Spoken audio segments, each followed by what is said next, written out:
Saya melihat kembali, saya mengulas lagi catatan-catatan khotbah yang pernah saya sampaikan. Saya lihat, saya amati. Lalu saya dapatkan tema buat Natal Gereja Betani Indonesia tahun ini. Temanya, tahu Bapak Ibu? Tenanglah, aku ini jangan takut.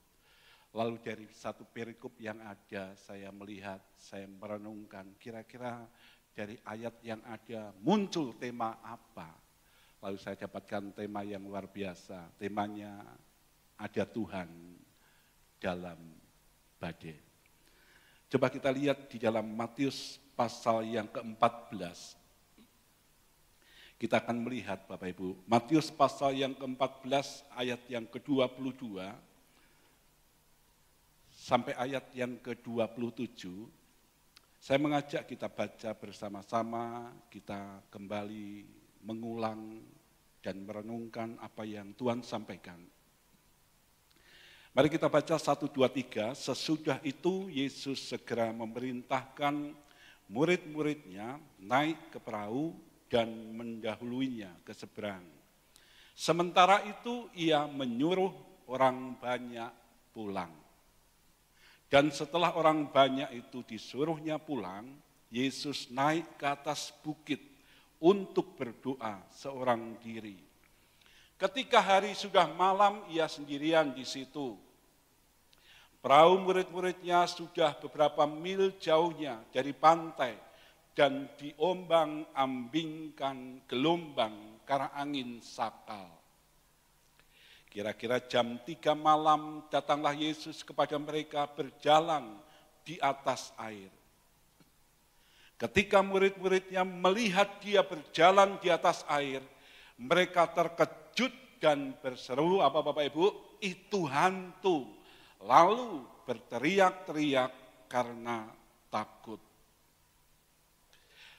Tetapi segera Yesus berkata kepada mereka, tenanglah, aku ini apa? Jangan takut.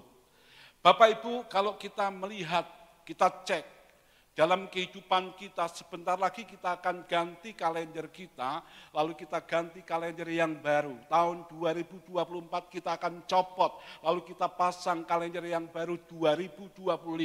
Coba kita sama-sama melihat perjalanan kehidupan kita di awal tahun 2024, mulai bulan Januari sampai bulan ini.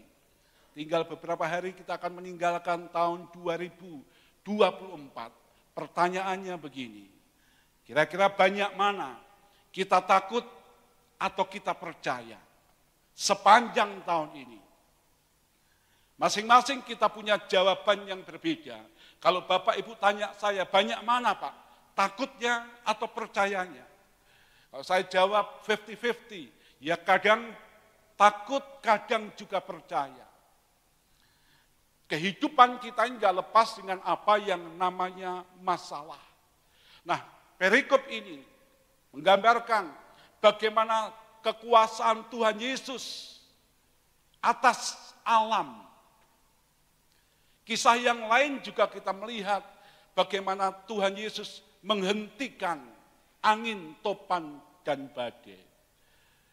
Ketika Tuhan Yesus ada di dalam perahu bersama-sama dengan murid-muridnya dan Alkitab mencatat sekonyong-konyong mengamuklah topan badai itu. Lalu murid-muridnya membangunkan Tuhan Yesus yang sedang tertidur. Muridnya berkata, "Guru, guru, apakah kamu enggak peduli kalau kami binasa?"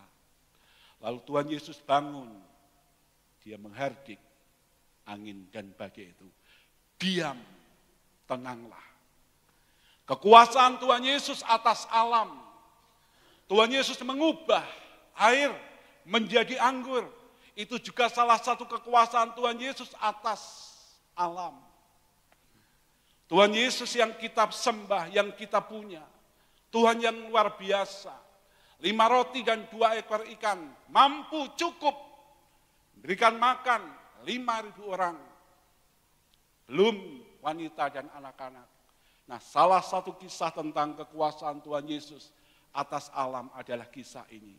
ketika Tuhan Yesus berjalan di atas air. Satu ayat yang saya ingin tekankan, saya ingin jabarkan, saya ingin sampaikan buat kita semua supaya kita bisa mengerti apa yang Tuhan ingin tekankan buat kita, juga buat saya khususnya. Namanya penggembalaan itu bukan hal yang mudah. Saya bisa memahami apa yang Ibu Gembala rasakan sebagai gembala, karena saya juga mengalami. Kalau ada sesuatu jemaat ngomong curhatnya sama gembala, penuh Bapak Ibu. Gembala curhatnya sama siapa? Macam-macam. Sekian banyak jemaat yang ada di Banyutowo, 70, 80 jemaat. Kalau boleh dibilang kadangkala juga mumet Bapak Ibu, penggembalaan. Tapi firman Tuhan lewat Tuhan Yesus, Dia berkata begini, tetapi segera Yesus berkata kepada mereka, tenanglah, aku ini, jangan takut. Ada dua kata tenanglah dan kata jangan takut. Siapa yang tidak pernah mengalami yang namanya takut, khawatir, cemas dalam kehidupan kita? Semua kita mengalami. Kalau saya khotbah dalam acara kematian, saya bilang begini, ada banyak faktor yang bisa membuat hati kita takut, cemas, gelisah, gentar. Sakit penyakit bisa membuat kita takut, intimidasi, ancaman bisa membuat kita takut, sakit penyakit membuat kita takut, bahkan juga kematian juga bisa membuat hati kita sebagai manusia mengalami yang namanya takut. Semuanya gak lepas dengan apa yang namanya takut. Hidup kita ini adalah perjalanan Bapak Ibu. Perjalanan dari satu titik ke titik yang lain. Saya katakan bahwa hidup kita ini adalah hidup di dalam perjalanan bersama dengan Tuhan. Nah, satu kutipan yang bagus yang saya tulis di sini, dikatakan begini, bahwa hidup adalah perjalanan dari Allah kembali kepada Allah. Dari Allah kembali kepada Allah. Nah kita nggak tahu, saya nggak tahu Bapak Ibu. Bapak Ibu posisinya sedang ada di mana. Tapi perjalanan yang utama, yang harus kita camkan dalam hidup kita, perjalanan dari Allah dan kembali kepada Allah. Dari B ke D, dari born, birth, lahir, ke D, death, mati.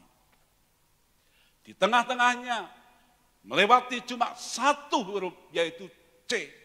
Kalau A ke Z melewati banyak huruf, tapi kalau B ke D cuma satu yang dilewati C. Choice dan change. Pilihan juga kesempatan. Tuhan ingatkan buat kita semua, kita nggak lepas dengan apa yang namanya takut Bapak Ibu. Di dalam Alkitab juga disebutkan tokoh-tokoh Alkitab yang Tuhan juga sampaikan, memberikan pelajaran buat kita. Mereka pun juga mengalami yang namanya takut. Gideon, dia sembunyi di pengirikan. Karena apa? Karena takut. Gideon yang disebut, hai engkau, pahlawan yang gagah perkasa, mengalami ketakutan. Musa mengutus 12 pengintai, 10 pengintai, sangat ketakutan. Cuma 2, Kaleb dan Yosua yang gak takut. Elia yang sebelumnya berdoa menghadapi 400 Nabi Baal, 450 Nabi Asyera. Dia berdoa di hadapan para Baal, di hadapan para pemujanya. Luar biasa. Tapi ketika Ratu Isabel mendengar apa yang dilakukan Elia, dia mengancam Nabi Elia. Dan Alkitab mencatat Elia mengalami ketakutan, hampir minta mati rasanya. Ketika ditanya apa kerjamu Elia, Dia sedang sembunyi, dia sedang takut. Elia menjawab, aku bekerja segiat-giatnya ya Tuhan. Padahal sedang mengalami apa yang namanya takut. Raja Saul dan pasukannya, Alkitab mencatat ketika menghadapi yang namanya raksasa Goliat, bukan cuma ketakutan, tapi dikatakan sangat ketakutan. Saul dan pasukannya. Bahkan Daud juga Bapak Ibu, yang didapati Tuhan, berkenan di hati Tuhan, juga pernah mengalami yang namanya takut. Peristiwa Siklak terbakar, Alkitab mencatat sampai untuk menangis saja Daud gak kuat. Kalau Bapak Ibu ditanya, saya tanya Bapak Ibu semua, apakah Bapak Ibu sedang mengalami takut? Pasti Bapak Ibu berkata, iya, saya seringkali mengalami yang namanya takut. Dan hal yang tidak bisa kita bantah bahwa masalah itu silih berganti datang dalam kehidupan kita, tanpa kita duga bisa datang dalam hidup kita. Ketika menghadiri wisuda anak saya di Bandung, pulang perjalanan dari Bandung ke Semarang, Bapak Ibu, saya sudah planning, saya berangkat agak siang supaya sampai ke Semarang paling jam 7 dan jam 8, soalnya anak saya yang Seren besoknya harus kuliah. Saya sudah siapkan semuanya. Saya nggak menduga kalau di tengah perjalanan menghadapi yang namanya tantangan, masalah. Masalahnya apa Pak? Di tol Palimanan, sebelum masuk Cirebon, tiba-tiba saya melihat indikator di mobil naik Bapak Ibu. Saya agak curiga, lalu saya berhenti. Lalu kap mobil depan saya buka, kayak orang ngerebus air Bapak Ibu. Kuat, di pinggir jalan tol. Jam 5:30 sore Bapak Ibu. Muncul, tapi saya percaya ini masalah bukan untuk diratapi. Kalau saya meratapi, kenapa Tuhan izinkan ini terjadi, gak akan sampai ke Semarang. Harus dihadapi. Lalu saya telepon, berapa rekan, saya telepon juga Koce yang ahli, saya telepon teman di Banyutowo, saya video call, coba video call Pak, saya video call, buka, mesinnya buka, kemudian dihidupkan, lalu lihat mana penyebabnya yang bocor. Ternyata tutup radiator di atas itu retak Bapak Ibu, nyemprot. Solusinya gimana? Kasih solusi. Kasih sabun dulu Pak. Tembel sabun. Supaya jangan sampai pecah. Bayangkan Bapak Ibu. Kalau sampai pecah di tol. Kalau perjalanan cuma Blora ke Tayu Banyutowo. Paling cuma 1,5 jam. Ini perjalanan masih 6 jam Bapak Ibu. Kalau Bapak Ibu tanya saya, Pak Toto takut enggak? Pak Toto khawatir enggak? Saya bilang, saya takut. Saya khawatir, kalau sampai pecah, macet. Jangan sampai Pak, nanti kalau silinder kopnya itu molet, berhenti, repot, diderek. Muncul bayangan, kalau sampai diderek mobil saya, kapan nyampainya? Masalah ada tiba-tiba dalam kehidupan kita. Tapi satu gema yang Tuhan sampaikan buat kita, tenanglah, jangan takut. Saya dapatkan gambar Bapak Ibu. Di arena balap, itu medannya bukan medan yang biasa. Medannya itu ekstrim. Banyak tantangan di dalamnya, tanjakan, turunan, batu-batu dan lain sebagainya, ekstrim. Hidup kita bersama dengan Tuhan.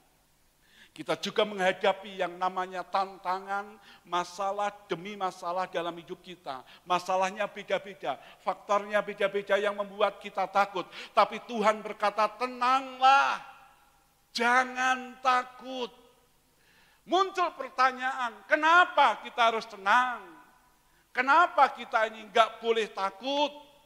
Alkitab kan mencatat kemalangan orang benar banyak, tetapi Tuhan melepaskan dia dari semuanya itu.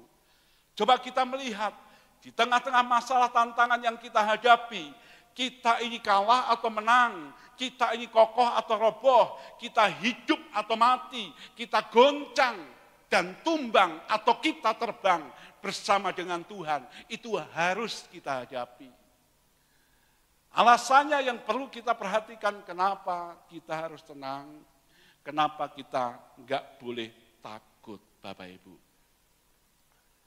Yang pertama, sebab itu adalah perintah Tuhan. Siapa yang ngomong, siapa yang kasih perintah, Tuhan yang kasih perintah. Tenanglah, jangan takut. Kalau Bapak Ibu lihat referensi yang ada, saya belum pernah hitung satu persatu, tapi frasa jangan takut, jangan khawatir, itu ditulis, dicatat di dalam Alkitab 365 kali di dalam Alkitab. 1 tahun ada 365 hari. Maksudnya apa? Maksudnya supaya Tuhan mengingatkan buat kita, jangan takut, jangan khawatir. Kapan Bapak Ibu? Setiap harinya. Tuhan yang sampaikan, ini perintah. Kalau kita tadi nyanyi, taat dan setia. Taat itu kunci berkat. Kita dapatkan janji Tuhan ketika kita taat akan perintah-perintah Tuhan. Tenanglah, jangan takut, kata Tuhan. Yesaya 41 ayat yang ke-10, ini ayat hafalan kita semua. Mungkin kita anggap, kita kasih tanda, ini ayat firman Tuhan. Ini ayat emas kita semua. Janganlah takut, sebab aku, Bapak Ibu, menyertai engkau. Janganlah bimbang, sebab apa? Sebab aku ini Allahmu. Aku akan meneguhkan, bahkan akan menolong engkau. Aku akan memegang engkau dengan tangan kananku yang membawa kemenangan. Berulang-ulang Tuhan sampaikan, jangan takut, jangan takut, jangan takut. Tenang. Di sekolah kalau ada ujian, ditulis di papan depan, harap tenang, ada ujian. Maksudnya apa? Ujian kehidupan yang sedang kita hadapi, kita harus hadapi dengan ketenangan. Saya mendapatkan berapa alasan kenapa kita enggak boleh takut, kenapa kita harus tenang. Yang pertama, Bapak Ibu, jelas Alkitab yang mencatat kekhawatiran, ketakutan itu tidak ada gunanya. Tidak ada manfaatnya, tidak ada faedahnya. Di dalam Matius pasal yang ke-6 ayat yang ke-27, yang pertama alasannya kenapa kita enggak boleh takut, jangan takut. Walaupun kita sedang mengalami takut. Sebab Tuhan Yesus berkata begini, sebab siapakah di antara kamu yang karena kekhawatirannya, khawatir itu takut pada segala sesuatu yang kita anggap mendatangkan bencana, yang hal itu belum pasti, belum tentu terjadi. Itu kata khawatir, takut pada segala sesuatu yang kita anggap mendatangkan bencana, tapi belum tentu terjadi. Siapakah di antara kamu yang karena kekhawatirannya dapat menambahkan sehasta saja pada jalan hidupnya? Dari ayat ini kita bisa mengangkat satu kesimpulan, kekhawatiran itu tidak ada gunanya, tidak ada faedahnya, tidak ada manfaatnya. Kalau gak ada faedahnya, gak ada gunanya, kenapa kita harus mengeluarkan banyak energi, pikiran, biaya, dana, dan lain sebagainya, kalau itu gak berguna. Yang pertama Tuhan berkata, gak ada gunanya. Kita khawatir, kita takut, tapi Pak, kan masalah ini datang dalam hidup saya, gak lepas dengan apa yang namanya masalah. Masalah sandang, pangan, papan, Pak. Sekarang ini kebutuhan hidup, bahan-bahan pokok, Pak. Menjelang Natal dan Tahun Baru melambung tinggi. Sembako naik, Pak. Tapi Tuhan berkata, tenanglah. Jangan takut. Ngomong gampang, Pak. Saya khotbah di Banyutowo, Bapak Ibu. Tiap bulan minimal 3 kali saya khotbah. Saya melihat catatan khotbah yang ada banyak sekali, Bapak Ibu. Tapi responnya berbeda-beda. Respon kita pun juga berbeda-beda. Nah, alasan yang kedua, kenapa kita harus tenang dan jangan takut? Jawabannya di dalam Alkitab, supaya kita ini dapat berdoa. Kesudahan segala sesuatu sudah dekat. Karena itu, kuasailah dirimu dan jadilah tenang, supaya kamu dapat berdoa. Saya lihat referensi yang ada. Kenapa kita enggak boleh khawatir, enggak boleh takut? Alasannya beberapa. Secara fisik dikatakan kalau kita takut itu meningkatkan tekanan darah, mengganggu sistem imun tubuh secara fisik, meningkatkan risiko sakit jantung secara fisik. Secara psikologis apa? Secara psikologis ketakutan itu memicu stres. Mengganggu kualitas tidur kita kalau kita takut. Bapak Ibu pernah ngalami? Saya ngalami Bapak Ibu. Namanya takut, kita susah tidur. Lalu minta sama Pak Dokter obat penenang. Supaya apa? Supaya bisa tidur. Tapi ketika kita minum obat penenang, kita malah nggak bisa tidur. Makanya nggak boleh takut, nggak boleh kita ini khawatir. Supaya kita ini tenang bersama dengan Tuhan. Amin Bapak Ibu. Saya percaya sekian lama kita berjalan bersama dengan Tuhan, kita enggak lepas dengan apa yang namanya takut. Bapak Ibu datang pagi ini, ketakutan apa, kekhawatiran apa yang sedang Bapak Ibu bawa. Saya enggak tahu, tapi Tuhan melihat persis dalam kehidupan kita. Apa yang sedang kita alami, dan apa yang sedang kita hadapi. Jangan takut. Ngomong gampang Pak, saya yang menjalani. Tapi ini perintah Tuhan disampaikan buat kita. Jangan takut, jangan khawatir akan apa yang hendak kamu makan, kamu minum. Jangan khawatir pula akan tubuhmu, akan apa yang hendak kamu pakai. Lalu kita bertanya bagaimana, apa bisa, caranya. Bagaimana dan lain sebagainya. Kita mulai meragukan Tuhan yang memberikan perintah buat kita. Dan yang penting, kunci yang utama ini Bapak Ibu. Kenapa kita harus tenang? Kenapa kita enggak boleh takut? Sebab jawabannya ada Tuhan. Tema yang saya berikan tadi, ada Tuhan dalam badai. Masalahnya bukan di mana kita ada, tapi dengan siapa kita ada. Saya sampaikan berkali-kali bahwa hidup kekristenan bukan di mana kita berjalan, tapi dengan siapa kita berjalan. Kita ini adalah umat pilihan Tuhan. Amin Bapak Ibu. Kalau tema beberapa waktu yang lalu disampaikan, kita dikasih mandat dan kuasa. Kuasa untuk apa? Untuk kita praktekkan dalam hidup kita. Bukan sekedar kita hafal, lalu kita simpan saja, tapi kita praktekkan. Ada action di dalamnya. Sehingga orang melihat luar biasa. Anak Tuhan, jemaat gereja Betani, di Blora, di Banyutowo. Kenapa? Dilihat. Masalah silih berganti. Tapi tetap kuat bersama dengan Tuhan. Kuncinya itu ada Tuhan. Siapa dia? Pertanyaan muncul. Lalu siapa kita? Ini bicara tentang pengenalan kita akan Tuhan.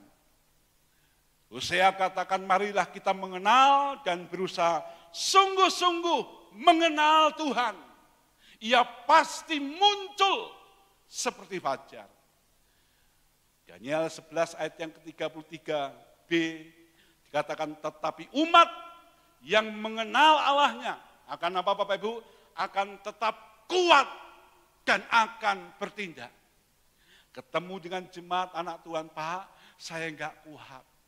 Kenapa? Masalah saya berat. Datang sama Tuhan, saya enggak kuat. Tuhan bilang, kuat. Saya enggak kuat Tuhan, kuat. Aku ada bersama kamu. Saya enggak kuat Tuhan, kuat. Saya enggak kuat Tuhan, kuat. Tuhan sampaikan, saya yang jalani Tuhan, saya enggak kuat. Tuhan bilang kalau enggak kuat, balik ke rumah. Kalau Tuhan sampaikan seperti itu Bapak Ibu. Kita harus ingat bahwa kekuatan kita di dalam Tuhan. Paulus berkata Efesus 6 ayat yang ke-10. Akhirnya hendaklah kamu apa? Kuat di dalam Tuhan. Di dalam kekuatan kuasanya. Supaya kita kuat.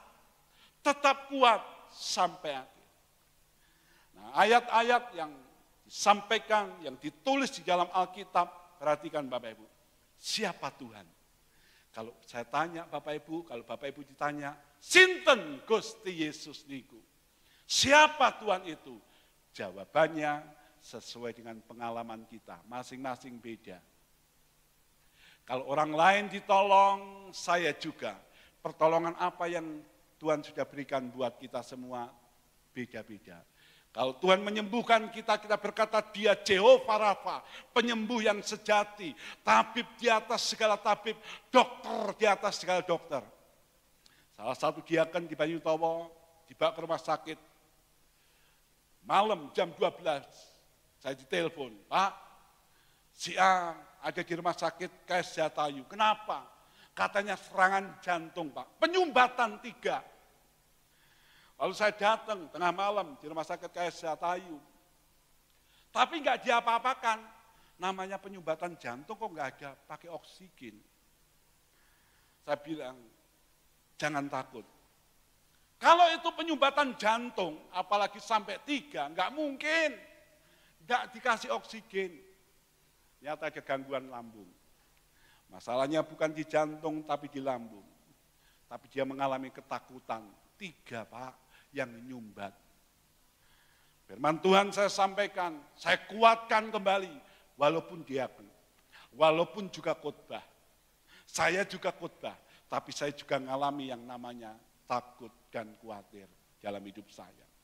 Yang pertama, siapa dia? Allah itu sumber, garis bawahi Bapak Ibu, sumber. Maksudnya apa sumber? Diambil seberapapun banyak, tidak akan pernah habis. Kasih Tuhan selalu baru, tak habis-habisnya apa? Rahmatnya. Sumber Bapak Ibu. Berapa waktu yang lalu musim kering, banyak bantuan air bersih. Sekarang musim hujan, gak kekurangan lagi, sumbernya banyak.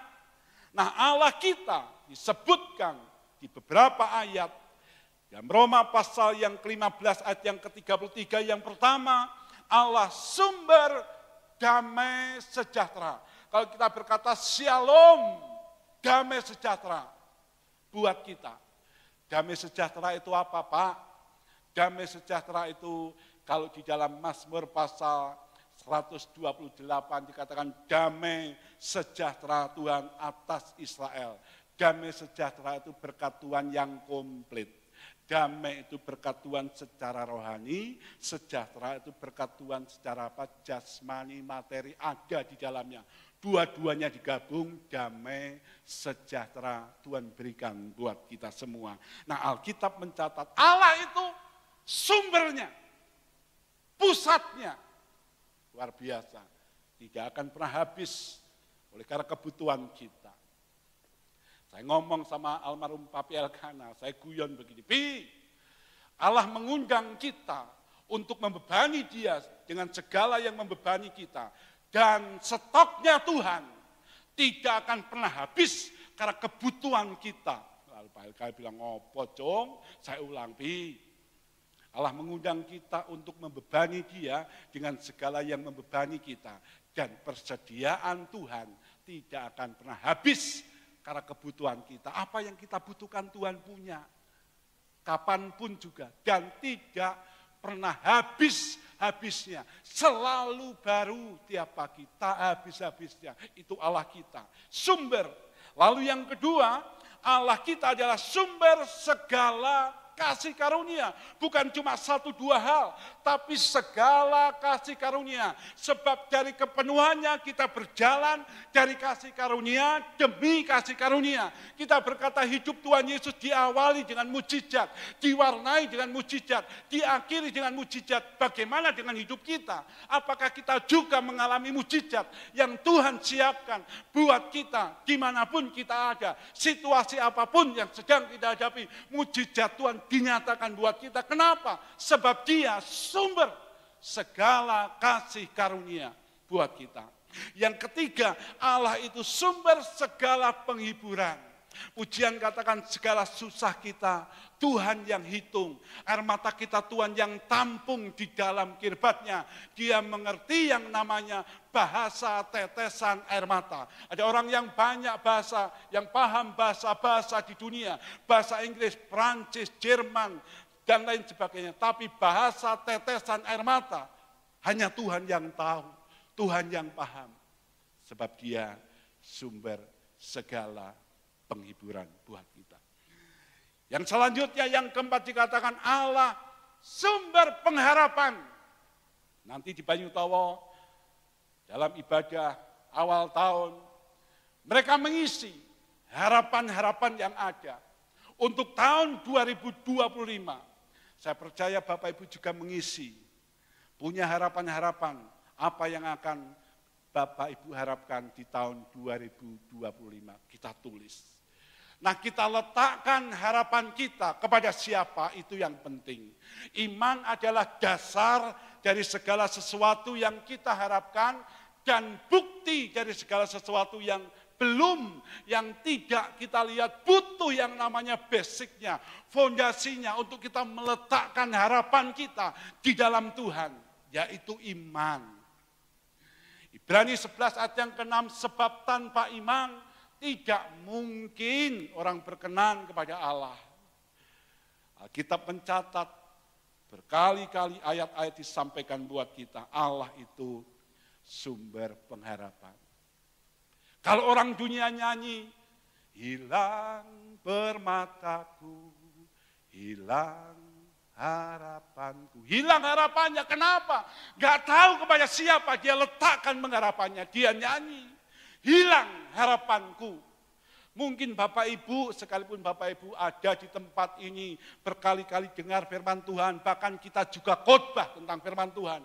Berapa banyak harapan kita mulai hilang, harapan kita mulai pudar, padam.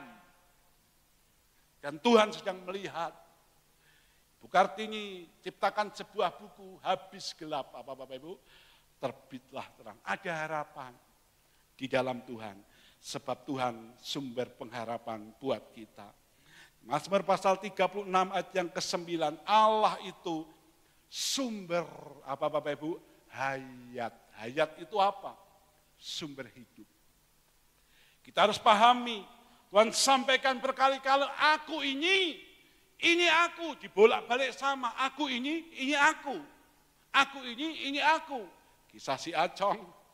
Saya pernah sampaikan, Acong ngomong sama Tuhan, Tuhan Yesus, ini oe, ini saya. Sebaliknya Tuhan juga ngomong sama si Acong, Acong, ini oe. Dan Tuhan juga ngomong sama kita pagi ini, anakku, ini aku, ini oe. Tuhan berkata, akulah gembala yang baik. Gembala yang baik, perhatikan Bapak Ibu, mengenal nama domba-dombanya. Dia kenal kita. Satu persatu nama-nama kita. Dia tahu, dia paham. Dia tulis di dalam buku kehidupan nama-nama kita.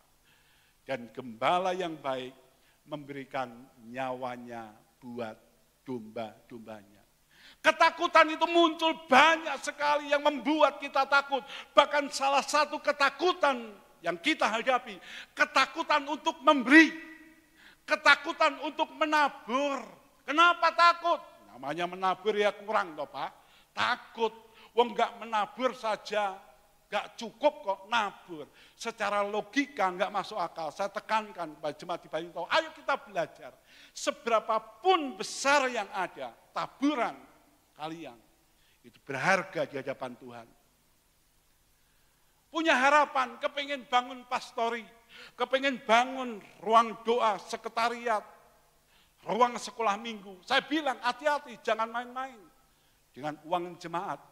Perhatikan, harus dikelola dengan sungguh-sungguh, dibuat planning yang mantap. Digambar Bapak Ibu. Kalau Bapak Ibu pernah ke Banyutowo, di sebelahnya masih ada ruang kosong, yang dulu kamar mandi dibongkar. Kenapa? Gak ada konsepnya, mereka buat asal ada uang sedikit, dibangun. Tapi ya gak ada konsep.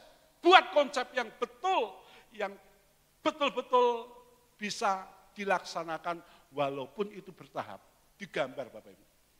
Lantai 2. Terserah pastorinya mau di atas atau di bawah, tidak masalah. Tapi harus dibuat konsep. Lalu saya tanya sama yang menggambar, Mas, berapa kira-kira kalau bangun ini 2 lantai? Kurang lebih 700 juta. Wah, Bapak Ibu saya tanya 700 juta itu banyak apa sedikit? Sedikit ya, sebab Tuhan kita Tuhan yang kaya. Nabung jemaat di Banyutowo pakai celengan. Jemaatnya ada 35 sampai 40 kakak, masing-masing kakak dapat celengan plastik ditulis namanya di dalam sama di luar. Nabung nyelengi. Nah ini pengumpulan, saya bilang kumpulkan. Namanya celengan seberapa pun banyak, kumpulkan. Wih, ngumpul Bapak Ibu. 1 tahun, tahu Bapak Ibu jumlahnya dapatnya berapa? Sekitar 20 juta 1 tahun. Saya hitung-hitung pakai logika. 1 tahun 20 juta. Butuhnya bangun 700 juta. Berarti kurang lebih berapa tahun Bapak Ibu? Ya 30 tahun. Yes, 30 tahun. Pastori jadi. Ruang doa, ruang sekolah minggu jadi. Haleluya, amin. Secara logika 30 tahun. Tapi saya balik lagi. Umurku iki wis 55. Bapak Ibu mungkin usianya jelita, ada yang lolita. Jelita itu apa? Jelang 50 tahun. Saya lolita, lolos 50 tahun. 55 tahun plus 30 tahun. 85 tahun bangunan jadi, pastori jadi. Secara logika, hitung-hitungan. Saya bayangkan, Mazmur bilang 90, masa hidup kami 70. Jika kami kuat, 80. Ini 85, berarti sudah secara logika. Ketakutan muncul, tapi percaya Tuhan itu sumber kehidupan. Dia punya segala yang kita butuhkan. Jalan Tuhan, jalan keajaiban. Di Gerojokan ada tulisannya Bapak Ibu lihat, kawasan apa? Tahu? Bebas lapar. Kawasan bebas lapar. Ditulis apa? Supaya apa? Supaya tahu di situ akan dibuang yang jualan masakan makanan di dalamnya. Di Jepang nggak tahu sekarang masih ada apa enggak? Ada jalan gereja. Kenapa disebut jalan gereja? Saya mikir. Nyata di situ sepanjang jalan itu ada 3 gereja. Yang pertama GPDI, yang kedua Katolik, yang ketiga yang belok sedikit itu Bala Keselamatan. 3 gereja ada di dalamnya disebut jalan gereja. Nah kalau kita berkata jalan Tuhan, jalan keajaiban, isinya bukan cuma 2-3 keajaiban, tapi ada begitu banyak keajaiban yang Tuhan sediakan buat kita semua. Yang setuju katakan amin. Jangan mau kalah Bapak Ibu, semen 3 roda, punya motonya apa? Semen 3 roda, kuat, kokoh, tak tertandingi. Teh botol sosro, apapun makanannya, minumnya, teh botol sosro. Sepeda listrik, tokonya, you win fly, kamu menang terbang. Wah luar biasa Bapak Ibu ya. Kalau satu pintu tertutup, ojo wedi, jangan khawatir, jangan takut. Masih ada 999 pintu yang terbuka. Sopo sing ngomong Pak? Lawang Sewu. Lawang siji tutupan ijano 999. Dunia punya moto yang luar biasa. Pegadaian punya moto. Saya percaya Bapak Ibu punya pengalaman masalah pegadaian. Saya khotbah di Juwana ada jemaat pegawai pegadaian. Saya sebut Moto Pegadaian. Tahu Bapak Ibu apa? Apa? Mengatasi masalah tanpa masalah. Saya bilang awalnya betul, gak masalah. Tapi akhirnya Masya Allah. Kenapa? Harus bayar. Mereka punya moto yang luar biasa. Kita pun juga sebagai anak Tuhan, kita harus paham. Kalau Tuhan ngomong aku ini aku. Kula nuwun, monggo, niku sinten, kula sinten, kula nuwun, bolak-balik Bapak Ibu. Tapi kalau Tuhan bilang aku ini aku. Maksudnya apa? Tuhan mau supaya kita ingat Bapak Ibu. Ingat kembali apa yang Tuhan sampaikan buat kita semua. Kalau Tuhan bilang aku ini. Indera kita yang berfungsi, yang dominan untuk kita bisa menangkap apa Bapak Ibu? Telinga kita, mata kita. Makanya firman Tuhan berkata, diamlah dan ketahuilah bahwa akulah Allah. Disuruh diam. Supaya kita melihat, kita mendengar apa yang Tuhan sampaikan buat kita semua. Next, ada ayat-ayat banyak sekali dalam firman Tuhan. Di dalam Mazmur pasal 56 ayat yang keempat, waktu aku takut. Terjemahan yang katakan, kapanpun aku takut. Whenever I'm afraid. Wah, kayak bahasa Inggris Bapak Ibu ya, keliru sedikit gak apa-apa. I will trust in you. Waktu aku takut, kapanpun aku takut, aku ini percaya kepadamu. Allah itu bagi kita tempat perlindungan dan kekuatan sebagai penolong dalam kesesakan. Apa Bapak Ibu?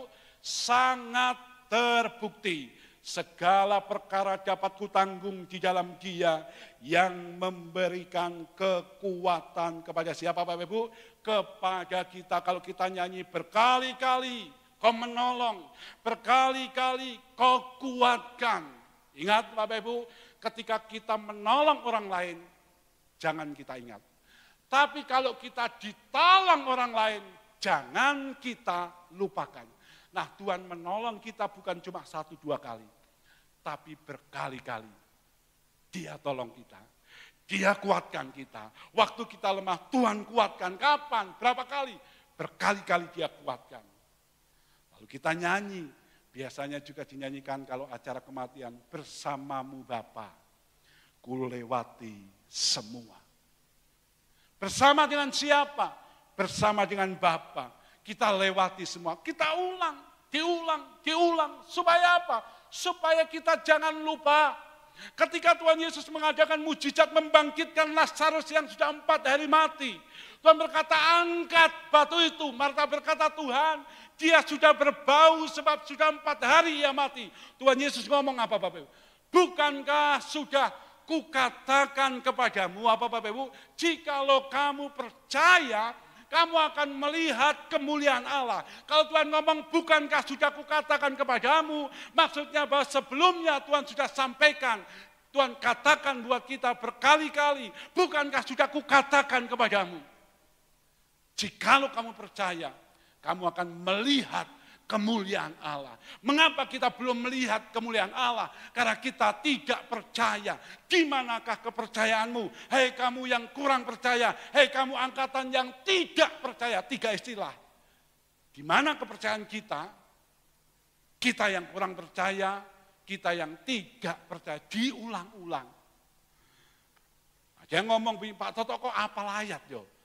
Kenapa saya apa? Karena saya baca berulang-ulang.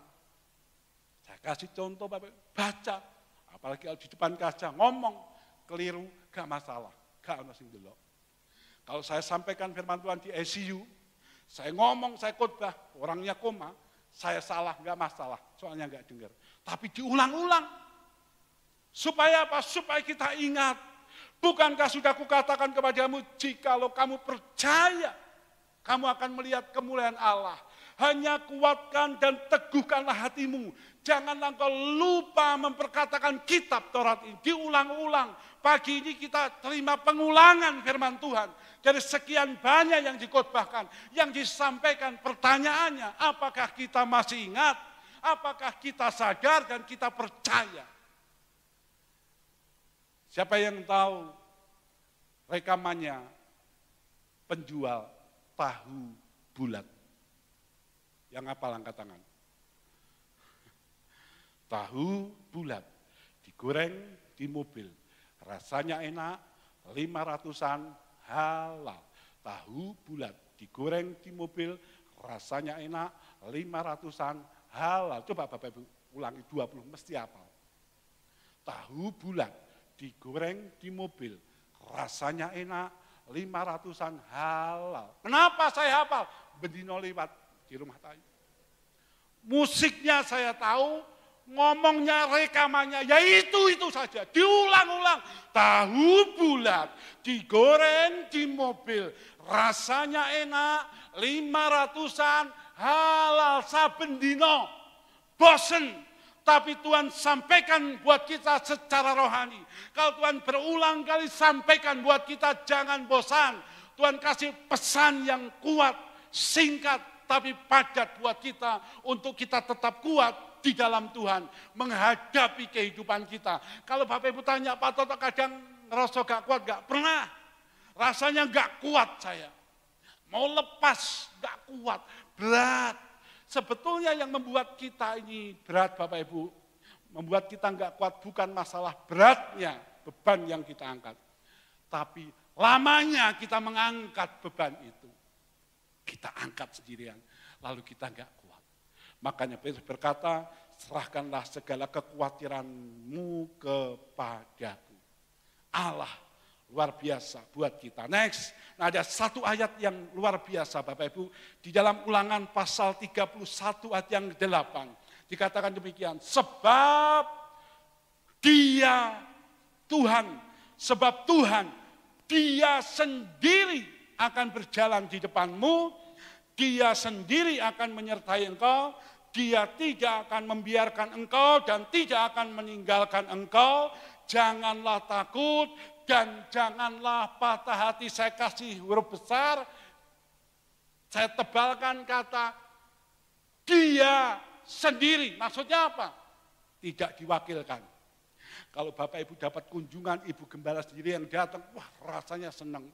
Kalau dia jemaat datang, saya datang mengunjungi jemaat, senang. Wah, Pak Gembala teko, Bu Gembala teko, Bu Gembala dhewe sing teko. Saya dengar istilah jemaat ngomong, wah, Bu Gembala dhewe lho Pak sing teko Pak, bangga. Tapi kadang-kala kita lupa, Tuhan sendiri yang datang, yang berjalan di depan kita. Bapak Ibu tahu nama-nama malaikat yang kita tahu di dalam Alkitab, nama malaikat itu ada 2. Apa Bapak Ibu? Malaikatnya ada Gabriel, ada Mikael. Kalau versi yang lain ada berapa nama juga. Ada yang namanya Uriel, ada yang namanya Rafael, ada yang namanya Selafiel, ada yang namanya Yegudiel. Perhatikan, Bapak Ibu mungkin enggak perhatikan. Di belakangnya kata apa Bapak Ibu? Di belakangnya kata apa? Kata El. Muncul kata Immanuel. El Shaddai. Siapa? Allah. Jadi malaikat itu utusan Allah, sebab belakangnya El, Gabriel, Mikael itu utusan. Tapi Alkitab mencatat Tuhan sendiri yang berjalan bersama dengan kita. Jangan takut, jangan khawatir, jangan gelisah. Aku sekali-kali tidak akan meninggalkan engkau sebagai yatim piatu. Next, satu pernyataan yang bagus yang saya dapatkan, orang yang takut akan Tuhan tidak takut menghadapi segala sesuatu. Orang yang tidak takut akan Tuhan takut menghadapi segala sesuatu. Kelihatannya dibolak-balik, tapi punya makna yang luar biasa. Orang yang takut akan Tuhan tidak takut menghadapi segala sesuatu. Kenapa? Sebab Tuhan sendiri yang berjalan buat kita semua. Sesungguhnya Allah adalah penolongku, Tuhanlah yang menopang aku. Inilah penghiburanku dalam sengsaraku, bahwa janjimu itulah yang menghidupkan aku. Next, trust, percaya. Kata percaya punya dua pengertian. Yang pertama kita ini mempercayai. Kata iman, mempercayai yang pertama, tapi yang kedua kita mempercayakan. Siapa yang kita percayai? Janji Tuhan, pribadi Tuhan yang kita percayai. Apa yang kita percayakan? Hidup kita yang kita percayakan kepada Tuhan. Serahkanlah hidupmu kepada Tuhan dan percayalah kepadanya, maka Ia akan bertindak. Yohanes 11:40 tadi, bukankah sudah kukatakan kepadamu, jikalau kamu percaya, kamu akan melihat kemuliaan Allah. Mazmur 37 ayat yang kelima, serahkanlah hidupmu kepada Tuhan. Hidup kita, percayalah kepadanya. Dan Ia akan apa Bapak Ibu? Ia akan apa? Bertindak. Tuhan berikan damai sejahtera buat kita semua, janganlah gelisah dan gentar hatiku. Siapa Dia? Tuhan kita. Lalu yang kedua, siapa kita? Yang harus kita juga pahami. Kalau tadi siapa Dia, Tuhan berkata aku ini aku. Yang kedua, siapa kita? Kalau kita ditanya, sinten sampean, siapa kamu? Kita bisa menjawab, ada banyak istilah yang Alkitab sebutkan buat kita. Salah satunya dikatakan dalam Efesus pasal yang kedua, ayat yang ke-10. Yang hafal katakan amin. Sebab kita ini adalah apa Bapak Ibu? Buatan Allah. Diciptakan dalam Kristus Yesus untuk melakukan pekerjaan yang baik. Allah mau supaya kita hidup di dalamnya. Kita ini adalah buatan Allah. Coba bilang sebelahnya, kamu adalah buatan Allah. Made in-nya Allah. Saya ingat ketika saya ngantar ciciknya papi mertua, dia kepleset, jatuh patah pangkal pahanya. Di ronsen di rumah sakit Tayu dilihat patah hasil ronsennya. Saya mengantar ke sana karena gak punya keluarga, gak nikah, usia 70 tahun, kurang lebih 15 tahun yang lalu. Dibawa ke rumah sakit internasional Surabaya, HCU Surabaya, ketemu dokter ahlinya, bedah tulang, Profesor Iputu Soekarno. Lalu saya datang, saya ketemu, dilihat hasil ronsennya, oh ini patah ini. Gimana dok? Gampang, operasi, 3 hari jalan. Ngomong begitu. Lalu malamnya saya dipanggil ke ruang prakteknya. Lalu disuruh pilih, mau pilih yang mana? Tulang yang akan diganti. Lalu dia bilang yang ini 3 juta, yang ini 5 juta, yang ini 7,5 juta, yang ini 11 juta, yang ini 17 juta. Lalu saya tanya, bedanya apa dok? Lalu dia jawab begini, bedanya buatan mana? Ketika profesor ngomong begitu, buatan mana yang membedakan? Tuhan ingatkan buat kita bahwa kita ini adalah made in surga. Buatan Tuhan.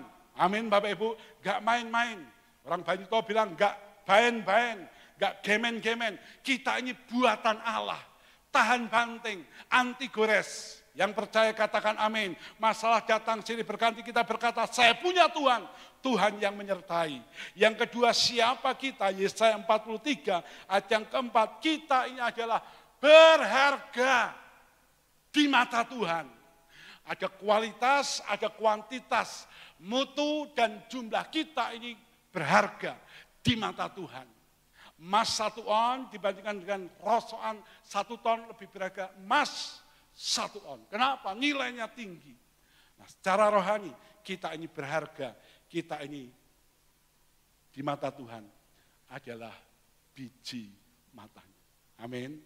Kita punya Tuhan, Tuhan yang luar biasa. Kalau Pak Dokter ngomong operasi, 3 hari jalan, maaf kata Pak, jujur. Ketika Pak Dokter ngomong, hati saya ayem.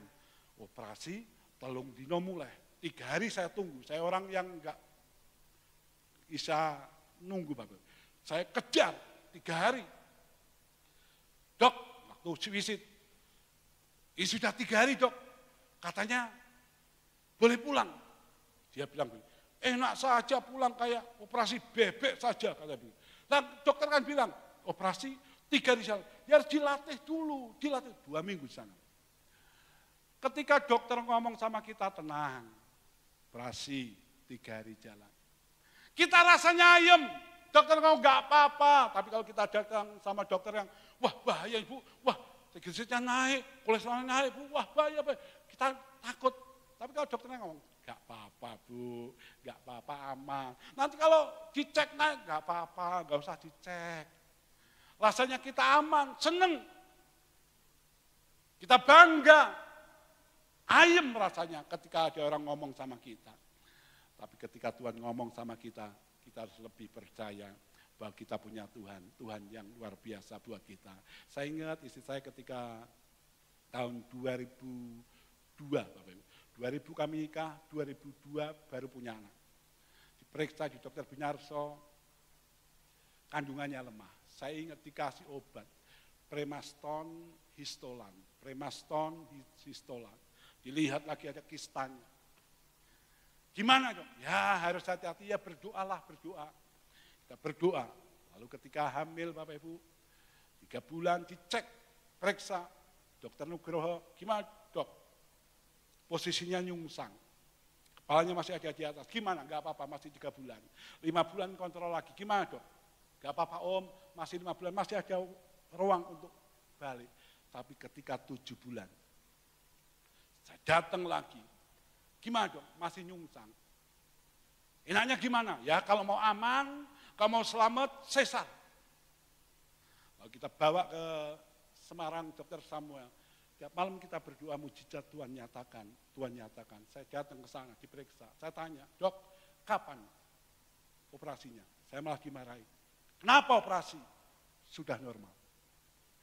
Mujizat Tuhan itu masih ada dan nyata buat kita ketika kita percaya, ketika kita berdoa. Amin Bapak Ibu. Dia selalu menolong kita. Kalau kita berkata satu-satunya yang kuandalkan, Yesus satu-satunya pengharapan saya. Sungguh ku percaya. Tuhan tanya, apakah kita sungguh-sungguh percaya? Dan yang terakhir, apakah Tuhan bangga dengan iman kita? Apakah Tuhan bangga? Namanya bangga ditunjukkan. Lihat, ada prestasi. Apakah Tuhan sedang mendapati prestasi dalam hal apa? Dalam iman kita di hadapan Tuhan. Sekalipun kita belum melihat, kita berkata Tuhan aku percaya. Tuhan sanggup memulihkan, menyatakan mujizat buat hidupku, rumah tangga, keluargaku, kebutuhanku, semuanya. Di dalam Tuhan ada badai. Di dalam Tuhan. Amin Bapak. Tetap bersyukur. Ketika kita mengenal Tuhan lebih lagi, mempercayai Tuhan lebih lagi, kita muncul ucapan syukur. Bahkan korban syukur itu muncul dalam kehidupan kita. Bersyukur. Pak Gus Dur pernah ngomong begini, mari kita panjatkan puji dan syukur kepada Allah. Lalu dia tanya, kalau Bapak Ibu ditanya, kenapa kita harus memanjatkan puji dan syukur kepada Tuhan? Kalau kita sebagai anak Tuhan, kita jawab, ya itu perintah Tuhan, Pak. Mengucap syukurlah dalam segala keadaan, sebab itulah yang dikehendaki Allah dalam Kristus bagi kamu. Ya itu perintah Tuhan. Tapi Pak Gus bilang, kenapa kita mengucap syukur? Memanjatkan puji dan syukur. Jawabannya tahu Pak? Jawabannya guyon, tapi punya makna yang dalam. Sebab puji dan syukur itu tidak bisa memanjat sendiri. Makanya kita harus panjatkan puji dan syukur. Kalau puji dan syukur bisa memanjat sendiri, ya biar dia manjat sendiri. Gak perlu kita panjatkan. Kita yang harus memanjatkan puji dan syukur. Kita pribadi Bapak. Bukan orang lain, kita. Kita naikkan ucapan syukur. Ku naikkan syukurku. Siapa yang naikkan? Kita. Ketika kita ada di dalam Tuhan, pertolongannya dinyatakan buat kita semua. Kolose pasal yang ketiga, yang ke-17. Ayat yang terakhir kita lihat sama-sama Bapak Ibu. Apa yang harus kita lakukan? Dan segala sesuatu yang kamu lakukan dengan perkataan atau perbuatan, lakukanlah semuanya itu dalam nama Yesus Tuhan. Sambil mengucap syukur oleh Dia kepada Allah Bapa kita. Dan segala sesuatu yang kamu lakukan dengan perkataan atau perbuatan, lakukanlah semuanya itu, apa Bapak Ibu? Dalam nama Yesus, sambil mengucap syukur oleh Dia kepada Allah Bapa kita. Kalau kita nyanyi, ada mujizat dalam bersyukur. Sepanjang perjalanan di tol Palimanan, Cirebon, kami nyanyi. Saya bilang, Pak, ngucap syukur sambil ketakutan. Kalau sampai ini pecah, kita nyanyi. Ada mujizat dalam bersyukur, Engkau tempat perlindunganku Tuhan. Ada mujizat dalam bersyukur. Amin Bapak Ibu, mengucap syukur. Terima kasih Tuhan, terima kasih, bersyukur. Pendeta kecopetan bersyukur, terima kasih. Pak, sampean kecopetan kok bersyukur? Ada 4 alasan saya bersyukur. Kenapa Pak? Yang pertama yang dicopet cuma uang di dompet saya. Bukan uang di tabungan saya. Yang kedua Pak, yang dicopet uang di dompet saya. Bukan seluruh harta saya. Yang ketiga Pak, yang dicopet uang di dompet saya. Bukan nyawa saya. Yang keempat Pak, yang dicopet, saya bersyukur karena saya yang dicopet. Bukan saya yang mencopet. Ibu-ibu datang sama Pak Pendeta sambil nangis. Nyata hidup dengan iman itu susah ya Pak. Pikirnya, Pak Gubernur bilang, iya Bu, jangan nangis, cup. Ya memang masalah, enggak apa-apa. Pikirnya seperti itu. Tapi jawaban pendetanya menyentakkan hati ibu ini. Pendetanya ngomong begini, Bu, kalau hidup dengan iman itu susah. Itu bukan hidup dengan iman, itu mati dengan iman. Wah, kalau hidup dengan iman itu susah, itu bukan hidup dengan iman, itu mati dengan iman. Pengusaha yang bangkrut Bapak Ibu, dia datang sama Pak Pendeta, usaha saya bangkrut. Pendeta yang bilang, bersyukur. Gak terima, saya bangkrut Pak, di lantai bawah, di dasar. Bersyukur, Pak Pendeta dengar, saya ini bangkrut di lantai bawah, ground. Kalau di lift, paling bawah G, ground, lantai dasar. Bersyukur. Lalu pengusahanya ngamuk, emosi. Pak Pendeta, beri saya satu alasan saja, kenapa saya bersyukur. Saya ada di bawah. Pak Pendetanya bilang begini, bersyukur. Sebab mulai hari ini, saat ini, detik ini, kamu tidak akan pernah turun lagi. Kenapa? Sudah di lantai bawah. Lalu pendeta bilang, Tuhan akan mengangkat engkau. Tuhan akan pulihkan ekonomimu. Tuhan akan jadikan engkau raja wali yang terbang dengan kekuatan sayapnya. Dan pengusaha ini dipulihkan usahanya. Nah mungkin kita sedang dalam kondisi seperti pengusaha yang ada di lantai dasar. Tuhan berkata, bersyukur. Ada Tuhan dalam badai. Amin. Bapak Ibu. Tenanglah. Aku ini jangan takut. Dan Alkitab berkata, Yesus segera menolong. Luar biasa kata segera. Kalau ditanya sampai di OTW, OTW itu on the way. Tekan di OTW, kok OTW itu kan on the way. Dalam perjalanan, ternyata maksudnya bukan OTW, on the way. Ojo takon wae. Miss Kitty pernah doa buat saya ingat Bu Tanti yang terjemahkan, karena pakai bahasa Inggris. Saya ingat puluhan tahun yang lalu, dia tunjuk saya. Lalu dia bilang, look at me, deloi mataku, lihat mataku. Saya lihat, lalu dia bilang begini, berkat Tuhan yang besar sedang berjalan ke atasmu. Saya bilang, yes, berkat Tuhan yang besar juga sedang berjalan ke atas kita. Tenanglah, aku ini jangan takut. Amin, amin. Haleluya. Bapak Ibu percaya Tuhan ada di tengah-tengah kita. Tuhan hadir di tengah-tengah kita. Dia siap menyatakan mujizatnya. Pemain musik, pemain pujian. Kita siapkan hati kita untuk kita merenungkan apa yang Tuhan sampaikan buat kita. Kalau diulang-ulang sekali lagi, itu punya pesan yang kuat buat kita. Bahwa kita punya Tuhan yang luar biasa. Musim akan selalu berganti, tapi kasih Tuhan tetap abadi. Amin Bapak Ibu, amin. Siapa yang percaya Tuhan nyatakan mujizatnya buat kita? Kau yang sakit Tuhan, aku percaya. Bilur-bilurmu menyembuhkan. Kau berfirman, disampaikannya firmannya, dan disembuhkannya kita. Anak-anaknya berharga, biji matanya. Mari kita bangkit berdiri, kita angkat pujian ini.